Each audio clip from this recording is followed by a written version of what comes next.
আসসালামু আলাইকুম। আশা করি সবাই ভালো আছেন। এটা মালয়েশিয়ার রাজধানী কুয়ালালামপুরের নিকটবর্তী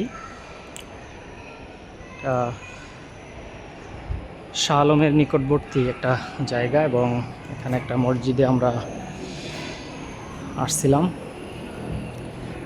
তো নামাজ শেষে খুব সুন্দর একটা ভিউ, এই জন্য একটু ভিডিও করলাম। এটা মসজিদের দ্বিতীয় তলা থেকে ভিতরের অংশটা দেখা যাচ্ছে, এবং উপরের থেকে ভিউটাও অনেক সুন্দর লাগতেছে।